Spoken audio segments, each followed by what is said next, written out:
With a major selection of the looks your kiddos love starting at just $4 in the Walmart app, a new school year means a stylish new them. Who knew? Find skater skirts and Crocs that say, I'm casual but cool.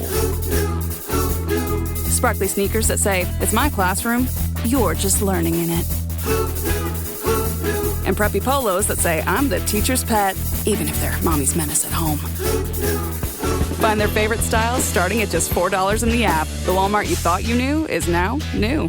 My cat Freddie loves to be brushed and cuddled. But stirring up his cat allergens meant sneezing and itchy eyes. Then I found Purina One Live Clear. It's cat food that reduced the major allergen and my suffering in as little as 21 days. Now, we feel closer than ever. If you have issues with cat allergens, you really need to try Purina One Live Clear. Try new Purina One Live Clear today. Purina One, a difference from day one. This episode is sponsored by Friskies, who would like to tell your cats hi. Now, if that didn't get your cat's attention, there is one thing that always does the trick. Just pour some Friskies crunchy food in the bowl and you'll hear those paws come running. Works every time. With so many Friskies choices, you can always bring your cats running from their secret napping spots. There's always more to explore. See for yourself at friskies.com or visit your local store. Welcome to Book Talk for Book Talk with Jack and Amy, a literary podcast where we deep dive into the writings of your favorite novels. We've recently wrapped up our 10-part literary analysis of Sarah J. Maas's Crown of Midnight. This is Jack. And I'm Amy. We're here to discuss listener thoughts. The views expressed by the hosts are entirely their own and in no way represents the thoughts or intentions of the original author. This podcast is a discussion shared to spark thought and conversation on the characters and themes of this novel. The interpretation presented in this podcast are just a few of the many possibilities. Listeners are encouraged to read along and share their own analysis of the text. Though the hosts speak mostly within the constraints of this book, series spoilers may be discussed with or without warning. Explicit language, as well as themes of sex, violence, abuse, depression, self-harm, and death will recur throughout this podcast. Listener discretion is advised. If you're enjoying the podcast, check out our Patreon for more exclusive content. You can find us at patreon.com/booktalkforbooktalk. All right. So before we dive in, let's talk about something a lot of exciting. We have an exciting new project that if you haven't checked out Instagram, we have announced it there. Yes. And our TikTok page. We are launching an online journal called that's me doing the drums. Go ahead. The Subtext Society Journal. Yay! Now, if anyone's sitting there thinking, cool, what's a journal? Yeah. Great question.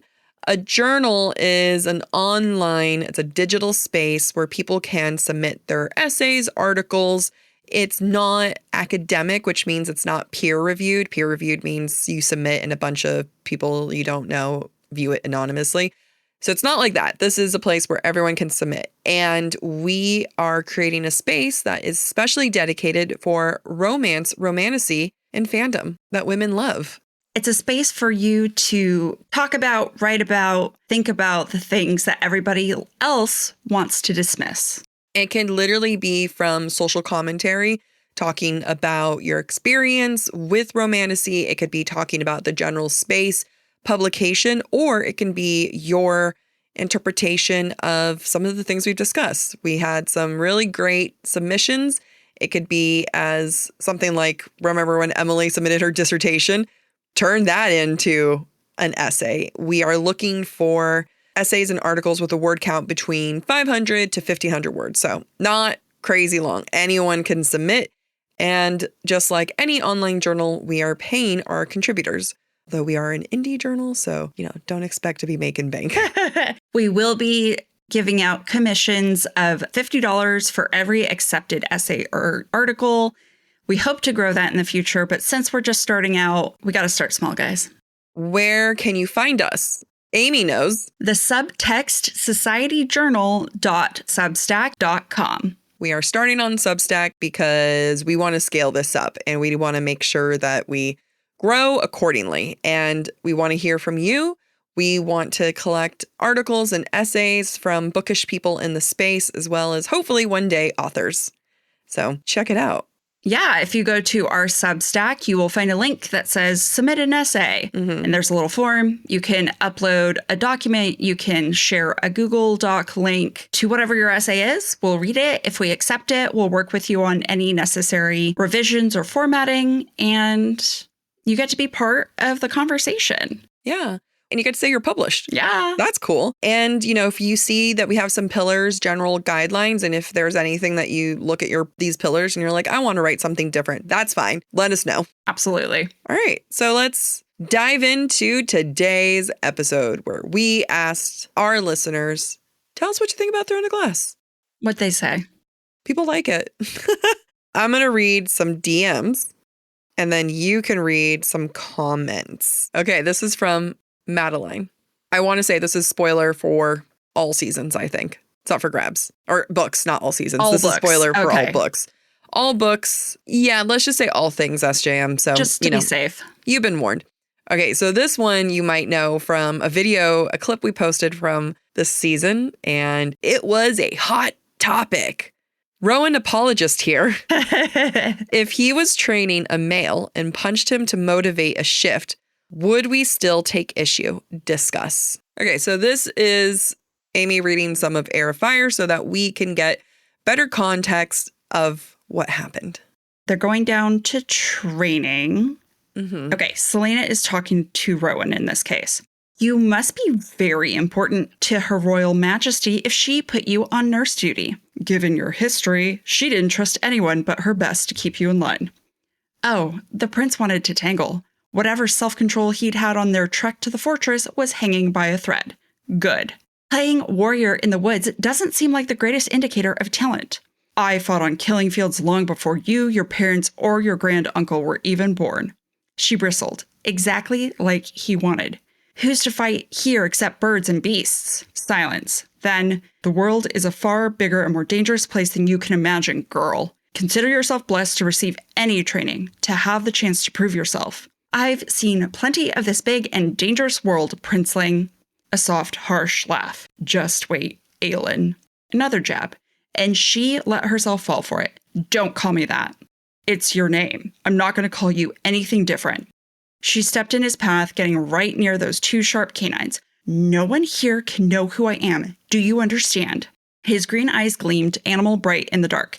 My aunt has given me a harder task than she realizes, I think. My aunt, not our aunt. And then she said one of the foulest things she'd ever uttered in her life, bathing in the pure hate of it. Fae like you make me understand the King of Otterland's actions a bit more, I think. Faster than she could sense, faster than anything had a right to be, he punched her. That's the big insult.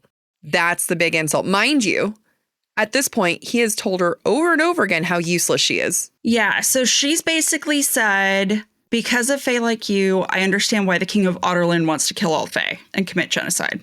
It's not the worst thing she could have said. I could see a man punching a man over this. So a lot of people in the comments from that post were saying very similar things of, well, he would have punched a man. I'm not saying it's okay. No, I know. I'm just reciting the comments. Okay. He would have punched a man. They're both Fae. She's a warrior, just like he's a warrior. And good luck trying to convince me otherwise, because right now, this is a hundreds and hundreds of year old man who is far more trained than her. She has been trained for all of maybe 10 years. Not really. Less than 10 years, 8 years. And she started as a child. You cannot tell me that any way, shape, or form compares to someone who is, again, hundreds and hundreds of years old, who's been training that long. I'm pretty sure she's in her human form. I was just about to say, she is in her human form, so it doesn't matter if she's Fae. She can't access her Fae strength or abilities. No. So, that means she felt it like a human. Yeah. And it is normalizing and accepting violence towards women. And I do not give a fly. If this is a training session, that is different. However, it's not a training session. If they are in the training room and they are sparring and this is a fight, yes. But he didn't do that. He clocked her out of nowhere. He's trying to prove a point, and there is a power difference here, and he used that power difference over her and hurt her. No, I completely agree. He didn't really warn her. I mean, they're heading towards a training situation, but that doesn't mean... They're not in the ring. They're not in the ring. They're not actively training. She's human. And training inherently means she is weaker than he. Yeah. And he is teaching her. It's like if this were a human man, it still wouldn't be okay. Mm-hmm. But this is now a Fae man against someone who's in their human body. Makes it extra not okay. If Rowan hit a human man, it still would not be okay because there is a power difference here. Yeah, we're going to leave it at that because just you wait for season Heir of Fire, because I would like to go on a larger rampage, post it on social media, and have people pissed off at us. Yep, that one riled people up. It is amazing how annoyed people were about that post and the way that they defended her. Defended her and him. They were like, it was two extremes. Actually, they're only defending him because they keep blaming her, saying she deserved it and that she said something horrible. There were some people on Celaena's side. Yeah, there were some. Honestly, not enough. Yeah, I agree. Okay, so this comes from Lyndall. Hey, so I was out on a walk and I was listening to the episode about names and acronyms, and I always hated that Celaena and Elena rhymed too. It was Arobin that found Aelin in the river, yeah? It's been a while since my last read. Arobin is also known for being intelligent, so I'm assuming he knew Aelin's history, so he would have known Elena was her descendant. And he would have given her the name Celaena as well. So he could have done this on purpose, a nod to her own heritage for those who wanted to look hard enough. He could have chosen any name and just so happened to choose Celaena? Or am I giving Arobin too much credit? I don't remember enough to comment on this. From Heir of Fire, Celaena deduces that Arobin has a word key that is in a necklace she wore. She lost the night she was found by Arobin. And because that's an heirloom of the royal family, yes, Arobin would technically know who she is. I can't remember if he knows for sure. I think he does. I don't remember if he gave her a name or if she gave herself a name. I think he knows for sure. Oh, yeah, absolutely. If he's the one who gave her the name, I can totally see that as kind of him thinking that he's clever. If it came somewhere else, then SJM is a menace to society. Should I Google it? Should I Google who named Celaena Sardothian? Yeah, go for it. Arobin Hamel, King of the Assassins, was led by Elena in a trance and found Aelin half frozen to death on the banks of the Florian River. This fucking bitch, Elena. Like, I know she saved Aelin, but she couldn't have picked someone else. Seriously. What about the kind farmer who lived down the road? Doesn't she say you have the skills you need now to fulfill your destiny? Yeah. And you know what? A farmer would have been able to do that too. I'm sure they have to learn how to fight off animals. I don't know how to farm. All right. This one comes from Isabel. The series ends in a very different place than the first few books, but I think it's a reflection of the growth that each of the characters have gone through. I recently did a reread of the series and did AB first, that's Assassin's Blade, and it felt very different than reading it third or fourth. One of my favorite things about not reading Assassin's Blade first is that we get to know Celaena in Throne of Glass and Crown of Midnight at the same time that Chaol and Dorian are getting to know her. So I think that it helps readers understand more of Celaena's layers and complexities. I think that's a great point. I mean, we've talked about that before when we've been asked whether we read in publishing order or chronological order. And I always go with publishing because Sarah J. Maas wrote it in that order so that we would have certain knowledge going in. Yeah. And we'd leave with certain knowledge going straight into the next set of books. Yeah. I would be thoroughly disappointed as a reader if I knew that she was Aelin. That would have been nothing. And then if anything, I would have been annoyed at her trying to keep all these secrets, you know? Now, maybe there's clues that we can go back and just be like, ooh, this is what's happening. I mean, yes, but that's what rereads are for. Yeah. But yeah, it's one of those, Luke, I am your father. If you had watched Star Wars 1 to 3 and then 4, 5, 6, then it's not exciting. Everyone knows the correct order. 4, 5, 6, 1, 2, 3. I agree. Then 7, 8, 9. All right. one more. This is from Katie.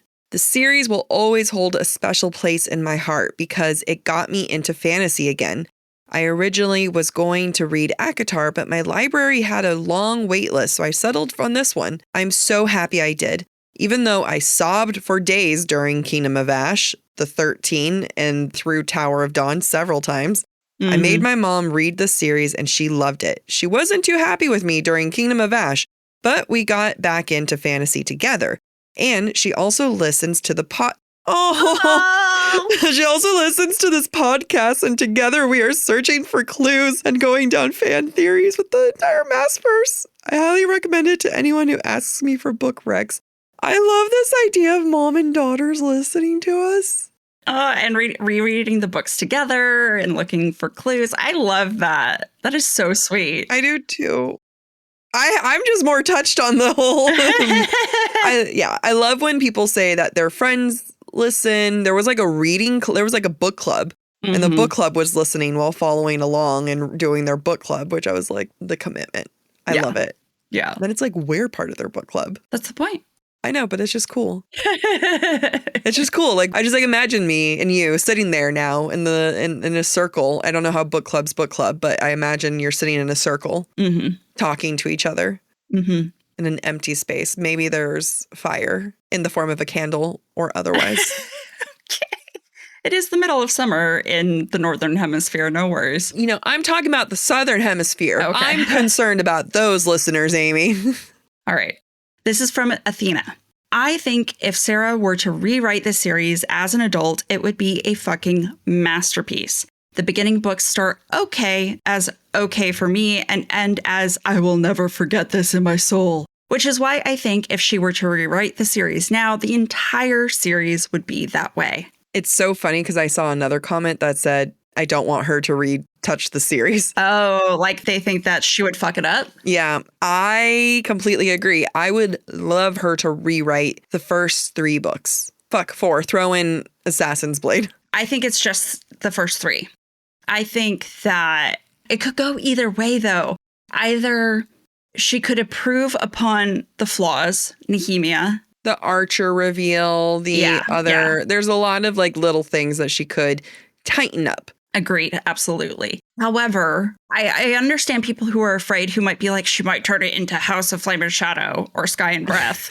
If she went full Crescent City on this, I would be pissed. Like, I would just say, hey, go back to your simplistic writing roots, and that's okay. Simplistic writing is a good form of writing. Yep.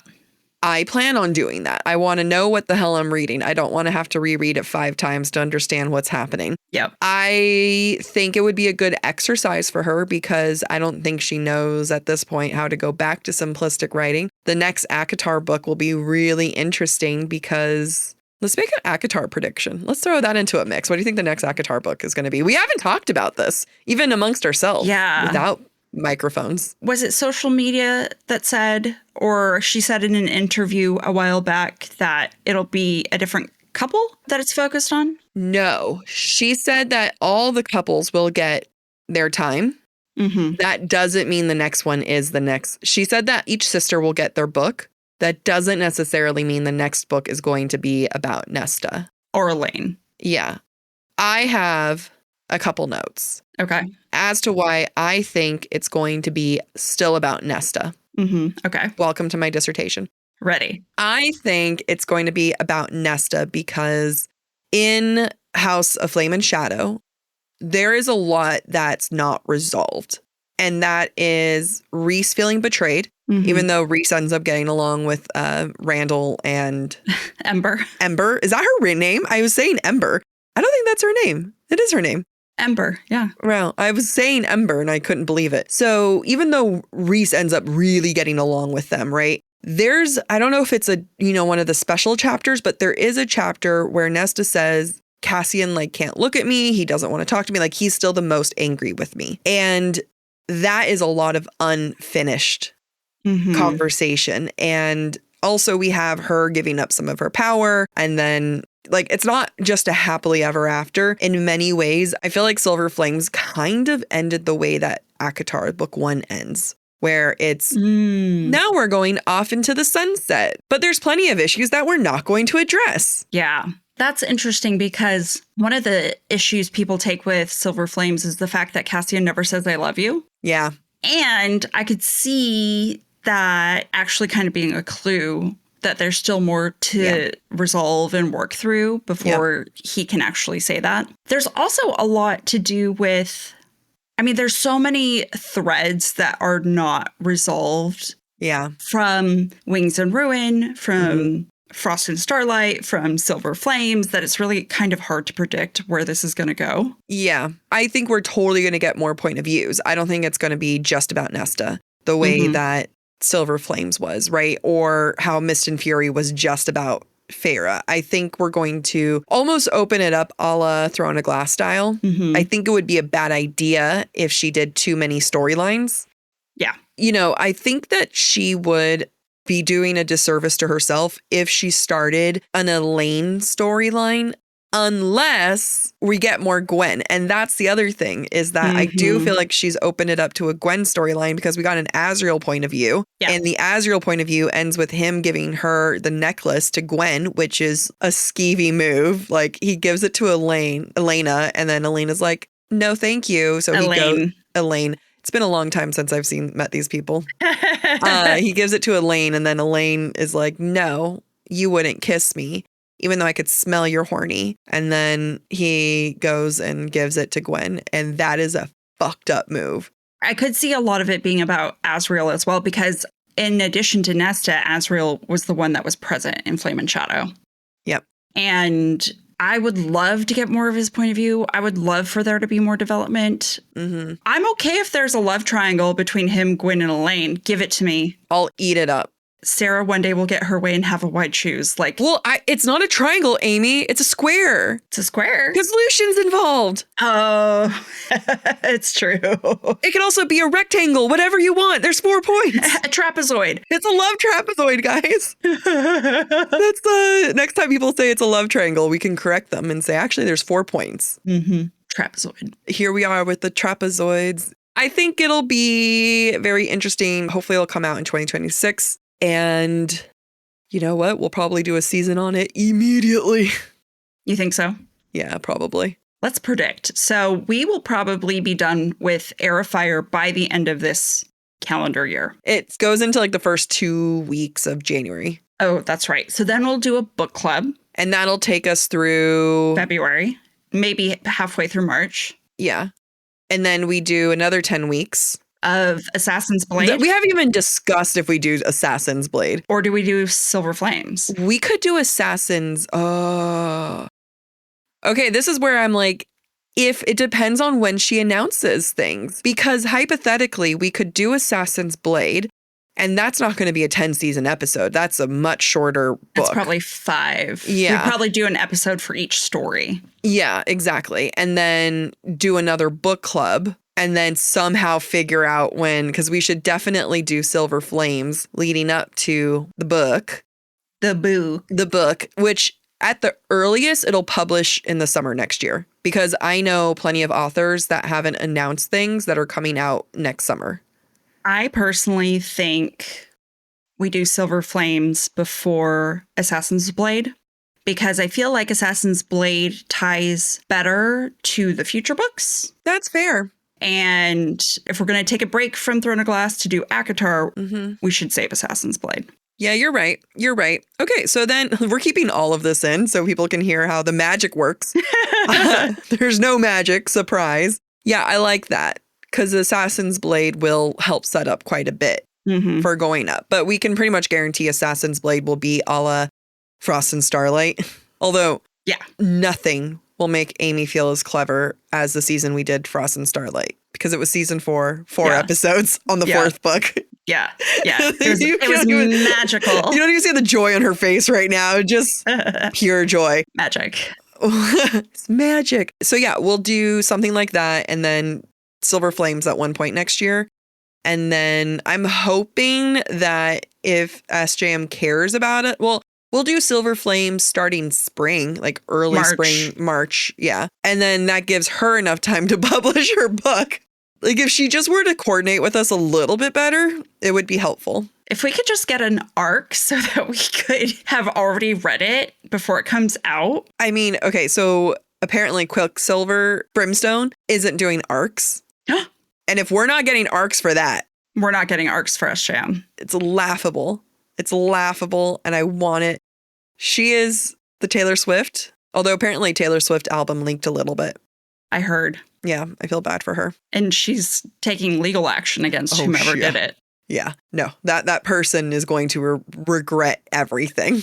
Mm-hmm. Yeah. Mm-hmm. So yeah, we have our predictions. We have next year. It's exciting though. Next year's going to be an ACOTAR kind of year. Yeah. That's kind of exciting. It's Going been back a while. Yeah. We're going to have to actually re-listen to our seasons. I know. Amy's doing Annotate with Amy. Yeah. Annotated with Amy on social media. Yep. So we're catching up better than I am. Because you've done a couple of videos and I've watched it and I've been like, oh my God, do we talk about that? And I'm like, yeah, we did. Yeah, wow. We were so smart in the first season.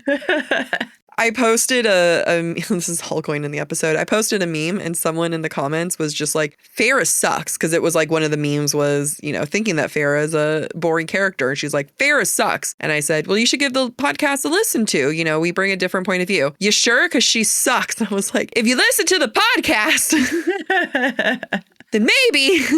But in a nicer way. But I was like, we encourage you to submit thoughts. If we haven't convinced you otherwise, then submit your take. That's fine. But good luck listening to hundreds of hours of us and not be brainwashed. Plot twist, it's an ad break, but we promise it is still canon. I've never been more prepared for cozy girl autumn than I am now because I have a Lola blanket. I have never had a blanket as soft and well crafted as the Lola blanket. It is just so soft. I got a large blanket. It is huge. I am a soft burrito and I am so cozy so that I can be a soft little burrito. This is just how I live my life, Amy.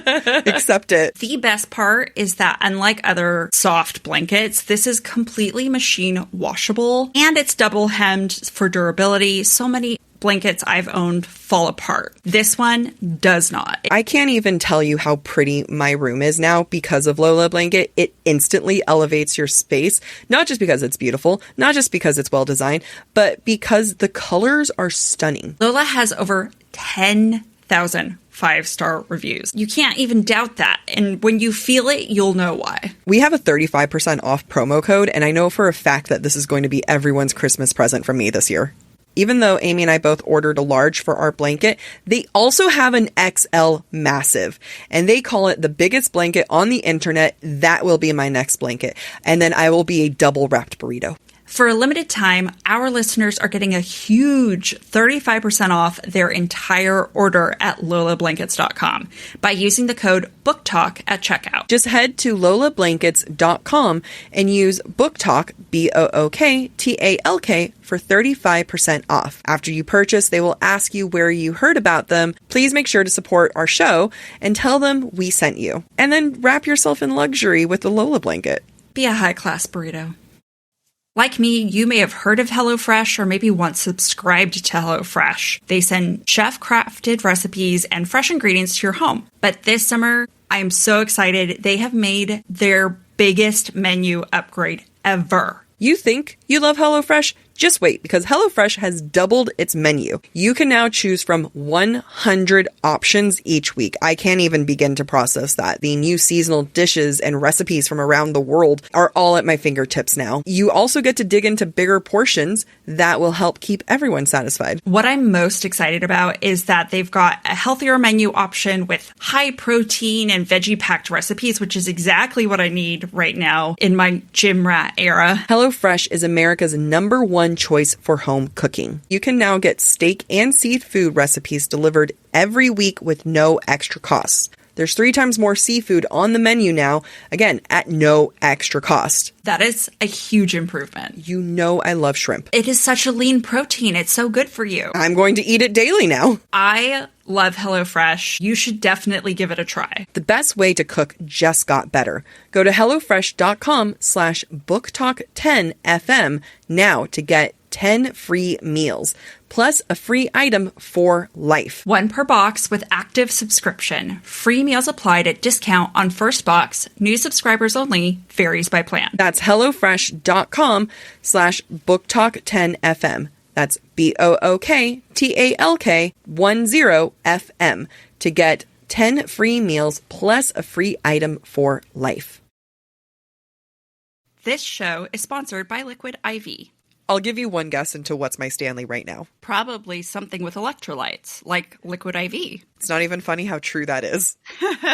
Liquid IV is scientifically formulated to help replenish electrolytes and fluids lost from sweat or exercise, which is perfect because I am both sweating and exercising this summer. It has 3 times the electrolytes of the leading sports drink, plus 8 vitamins and nutrients, all in a single stick. And guess what? They've got Orange Vanilla Dream Hydration right now. It is so nostalgic. Makes me think of summer instantly. The fact that it has 100% daily value of 4 essential B vitamins, B3, B5, B6, B12, it's an excellent source of vitamin C, and it makes me just feel like I've really accomplished a lot just by drinking one of these. Powered by Liquid IV Hydroscience, Liquid IV replaces necessary nutrients lost from everyday dehydration, and it doesn't matter if you live somewhere dry or humid, trust me, you're dehydrated. Just 1 stick in 16 ounces of water hydrates better than water alone. It is always non-GMO, vegan, gluten-free, dairy-free, and soy-free. And if you're like me and are sensitive to everything, it is fantastic. Savor the last bits of summer with Liquid IV. Tear, pour, live more. Go to liquidiv.com and get 20% off your first order with code BookTalk at checkout. That's 20% off your first order and code BookTalk, BOOKTALK, at liquidiv.com. USAA knows dynamic duos can save the day, like superheroes and sidekicks, or auto and home insurance. With USAA, you can bundle your auto and home and save up to 10%. Visit USAA.com/bundle. Bundle savings are off total premium, not available in all states or in all situations. To qualify, auto policy must be active prior to property policy issue, subject to change. Restrictions apply. Membership eligibility and product restrictions apply and are subject to change. USAA means United Services Automobile Association and its affiliates, San Antonio, Texas. All right, next comment. Mackenzie says, honestly, her best series. I think the character arcs and development are top tier. I agree from what I remember after finishing the series, but she also has a lot more space to develop the characters and complete the arcs, where she doesn't take that space with Crescent City. Mm-hmm. And I mean, I think she did a really good job with Feyre's character arc in ACOTAR. There is something very magical about how many arcs she has and completes in this series. I think it's a good, and I'm going to say something and I don't want people to be mad. I think this is a good example of figuring it out as you go and how magic comes together, because a lot of that is what authors do. Do I believe she's planned quite a bit? Absolutely. But she's also said that she's gone back, read something that she wrote in like book 1 and goes, that's going to work now. Like now I'm going to bring that in. And she's good at that. She's really good. She's talked very openly how she's not as mindful and planning as some people think her to be. And then she just goes back and goes, yeah, I left that open and I'm going to take that. That's why she leaves so many things open for ACOTAR, right? And I applaud her as an author for doing that, where she is able to leave just enough for her to go back, maybe plan some certain things ahead of time, but I think that it's a really good example of some of it kind of I don't think she knew how long it was going to be when she started this, and let the journey be what it needed to be and let that discovery happen as she would write it. And that's, I think, maybe the danger of her rewriting the first 3 books, because she doesn't have that freedom anymore. And instead she has to work retroactively to tie the threads to what already exists, which is not her writing experience. No, she wants to fly that free bird. Exactly. And so I think if she ever went back to rewrite the first 3 books, she would write a completely different series. I agree. And you know, I feel like she's hinted at coming back to Throne of Glass. We know that there was a lot of Throne of Glass hinting at the end of Flame and Shadow. We know that she's talked about coming back to a world, expanding on it. So I think we will eventually come back to Throne of Glass world, whether we get Aelin and co. I can't guarantee. I just need one Sex scene? between Dorian and Manon. Yeah. Or just like some resolution. Yeah. I need something. I was complaining to Amy this morning because this week I have read 2 books, both of which are closed door sex scenes. And I did not get a single fucking sex scene. And I feel betrayed. Yeah. And that's how I feel about Throne of Glass. It's fair. Okay. Megan says, saying Nehemia is the only major POC character erases Nesserin Yavin. I can never remember how to say your name. Irene. Chaol's girlfriend, Irene. And just spell it normally. And Hussar. Yes. However, she's the only POC in the first 3 books. Right. I mean, we meet Irene briefly in Assassin's Blade. Still not the first 3 books. Yeah. I understand. But I'm just thinking the other characters that listener mentioned, I don't think until the last 2 books, are they? I mean, definitely not early on. And that is a working retroactively again. Yeah. You know, that's going back and just kind of saying, ooh, maybe I should not make this so white. I don't think it erases those characters. I think I get what this person is saying like, you know, if people make broad statements and say that's the only POC character in the entire series, then yes, it does erase it. I also think that it is a well-deserved commentary and call out that Nehemia, major POC character who is murdered for the sake of progressing a white woman's character arc, is important to call out. And that's the first 3 books, right? And and that's what we were focused on, was the first 3 books. And certainly we have no intention of erasing any other POC characters from the story. It just so happens Nehemia is the one that we're dealing with right now. In the first 3 books, that's a lot of books. Yeah. 1 book is 1 book too many, you know? And yet we have multiple where it's an issue. Yeah, I feel like it's obvious from the lack of inclusion until later that SJM was not cognizant of it until later, right? Yeah. It's not something that it seems comes naturally to SJM. Yeah. The thinking of inclusion, the thinking of maybe my character should all maybe look a little bit different. And, you know, it is something that people have to work on because when we imagine something, we imagine what we're the most familiar with. I put myself in situations, right? Like, and I am the actress and I think about if there's like, you know, this hot guy who's being described, I think about a hot guy that I think is hot, you know? Right. And like Akatar is a great example. We don't really get anyone until we meet the Illyrian warriors. And then they're the most backwards people. Mm-hmm. Is this a group of people who are some type of brown? Who mutilate women. Yeah. That deserves to be called out. Yeah. I think that's why when we get Crescent City, she's done a lot of progress there and has made a lot more effort and has done a lot more. And I do give room for authors to grow. Yeah, you have to, right? Yeah. As readers, as authors, we're all going to have a blind eye or a blind spot somewhere. Yeah. I've called out friends who I've read their stuff and I'd said, hey, by the way, they're all white. Yeah. And then the answer is like, oh, shit. Yeah. Let me go in and do something about that. Yeah. And I'm not saying that it's good. I'm saying that it's good to hear when someone calls you out, but, you know, it deserves to be called out sometimes. And so long as you hear it and you act on it, then, you know, grow. Yeah. That's okay. That's why you have sensitivity readers. Yes. Someone says, basically a perfect series. Got my husband to read it, so you'll have another male listener soon. Yay! Patrick, we can have a... You can have a friend. Yeah, you can have a friend, Patrick. Book Talk for Book Talk, the male club. There's a couple people I posted that video just saying, yay, Patrick, on TikTok. Yeah. And there's a couple of people that are like, our king! Little did Patrick know he would become a star. I tagged him. I know. Patrick, you're a star. Okay. Nesserin and Stark, Sataq. Who the fuck's that? Who spells anything like that?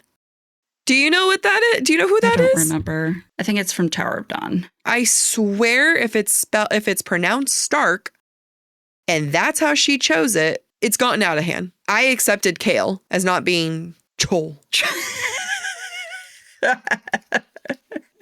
They might have misspelled it because I can't find a character with that name. Okay, well, my rage will be saved for another time then. Thank God there's not a character with that name because I was getting angry.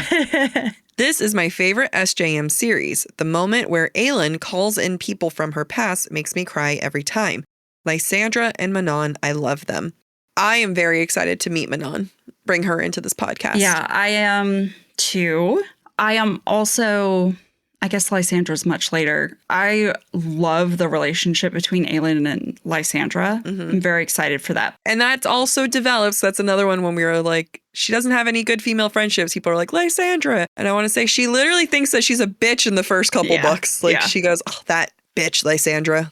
Yeah, and they're, I think, reluctant allies to start whenever we meet her, which I don't. So we meet her briefly in Assassin's Blade, if I remember correctly. And then she comes into the main story in Queen of Shadows. That's a long way away. Yeah.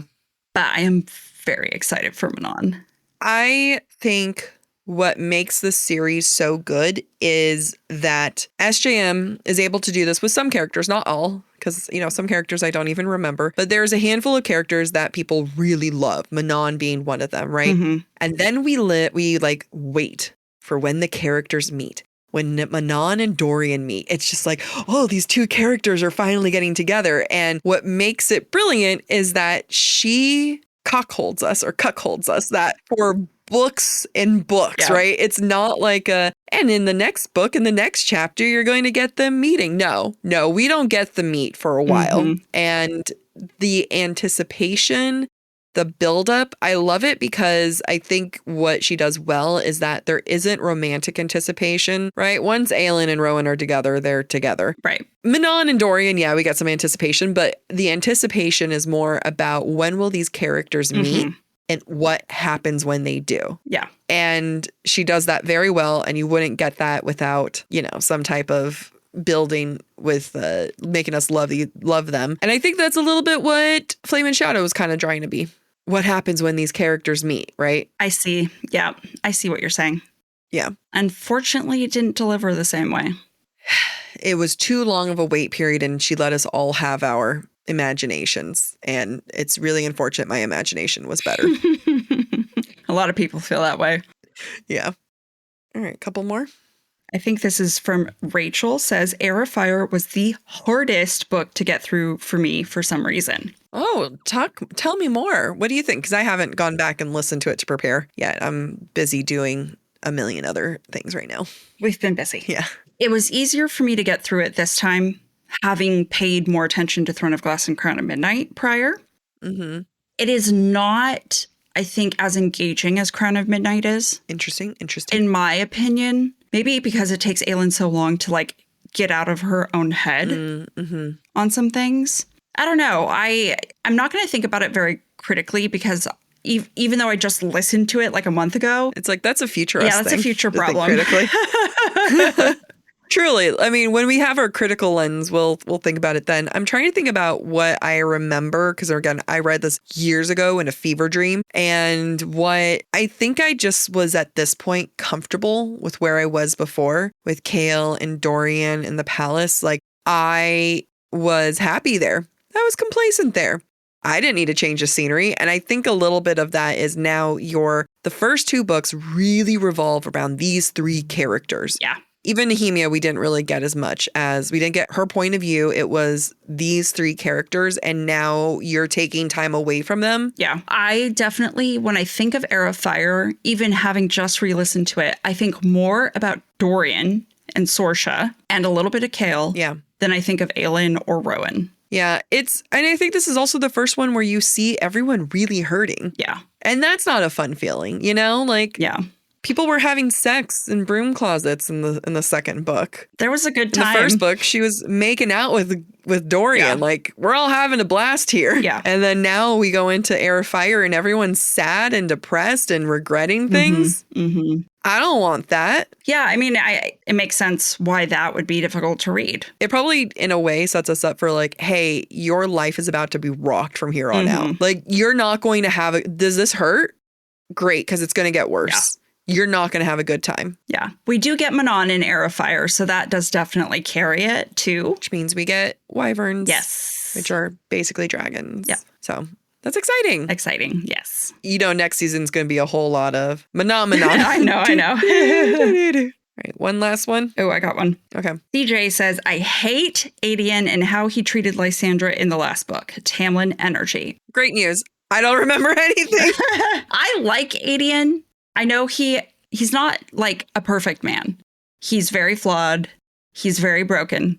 I think I barely remember being mad at him about like not getting together with Lysandra. However, wait, he doesn't end up with Lysandra in the end? I mean, it was so drawn out in Kingdom of Ash from what I recall. Yeah. But I do like him in Heir of Fire. Okay, I'm going to throw things out and you're going to remind me. I remember him having a pretty tragic story in the sense that he almost becomes like a prisoner of war. He's raised with the enemy. He has to become a general with the man who killed his family. And I think he's even called like the whore of Aderlin or something like that, a Terrason. And he has to put all of this front just to survive. Yeah. And secretly helping rebels in the background. Yeah. So I was really confused about this because like we hear very clearly that that's her cousin. And then I was also, is he a love triangle person? Because because the whole like they were engaged type of a thing. Yeah. How cousins were they? I don't know. Kissing cousins. That's what they were. They were kissing cousins. That's true. Just like how Aelin and Rowan are kissing cousins. That's right. Those dang fae. Those dang fae. Those dang fae. I remember being very thrown and confused about that, where I was just like, should I be rooting for this? Yeah. Am I wrong for rooting for it? Is anyone else concerned about the cousin thing? Yeah. It was definitely me looking around in this empty room being like, is it just me? Is it just me? And that's coming from someone who, distant family members, you know, third cousins, shit's different, you know? Distant family members. So yeah, I'm more excited things to talk about in Heir of Fire. I'm excited to talk about Heir of Fire because it's just new people to talk about. Yeah. Like it's new characters that we get to start off with. Like I'm excited to start off with Rowan and destroying his character up front the way that we did with Dorian so that we can say, behold, he grows. Yeah. Yep. Agreed. I also am excited to not be dealing with Celaena. So happy that bitch is gone. She needed to be gone. Yeah. We can't have any more ghosts invading things like this anymore. Not okay. Nope. All right. So that was our recap. I just want the listener to know that this is our third episode we've recorded this week, and we have one more tomorrow. Yeah. We've been working really hard. We want to get ahead of this book club so that we can have time. Yeah. For Heir of Fire and for the Subtext Society Journal. Yeah. And life. I really do hope people apply to the Subtext Society Journal. We really are a beggars can't be choosers kind of a person right now. So, you know, it's looking real good. While you're here, I'm going to log in. Okay. Nope, nada. Beggars can't be choosers. So, and we'll help you. We'll help you if it needs help. Yeah. You know? So go ahead and apply. All right. Love you guys. Thank you for listening to the special episode of Book Talk for Book Talk with Jack and Amy. We encourage you to rate and subscribe to our show on your preferred podcast listening platform. Stick around for Thursday's interview with a special guest. We would love to hear your thoughts based on today's conversation. If you would like to submit your take on anything we've discussed today or any of the books we plan to discuss next season for our book club, please be sure to follow us on Instagram, where we ask for listener submissions. If you're enjoying the podcast, please visit our website, booktalkforbooktalk.com, to view our latest merch and learn about supporting the show through Patreon or Venmo. You can follow us on TikTok, Instagram, or YouTube at the handle Book Talk for Book Talk. Bye. This show is sponsored by Liquid IV. I'll give you one guess into what's my Stanley right now. Probably something with electrolytes, like Liquid IV. It's not even funny how true that is. Liquid IV is scientifically formulated to help replenish electrolytes and fluids lost from sweat or exercise, which is perfect because I am both sweating and exercising this summer. It has 3 times the electrolytes of the leading sports drink, plus 8 vitamins and nutrients, all in a single stick. And guess what? They've got Orange Vanilla Dream Hydration right now. It is so nostalgic. makes me think of summer instantly. The fact that it has 100% daily value of 4 essential B vitamins, B3, B5, B6, B12, it's an excellent source of vitamin C, and it makes me just feel like I've really accomplished a lot just by drinking one of these. Powered by Liquid IV Hydroscience, Liquid IV replaces necessary nutrients lost from everyday dehydration, and it doesn't matter if you live somewhere dry or humid, trust me, you're dehydrated. Just 1 stick in 16 ounces of water hydrates better than water alone. It is always non-GMO, vegan, gluten-free, dairy-free, and soy-free, and if you're like me and are sensitive to everything, it is fantastic. Savor the last bits of summer with Liquid IV. Tear, pour, live more. Go to liquidiv.com and get 20% off your first order with code BOOKTALK at checkout. That's 20% off your first order and code BOOKTALK, BOOKTALK, at liquidiv.com.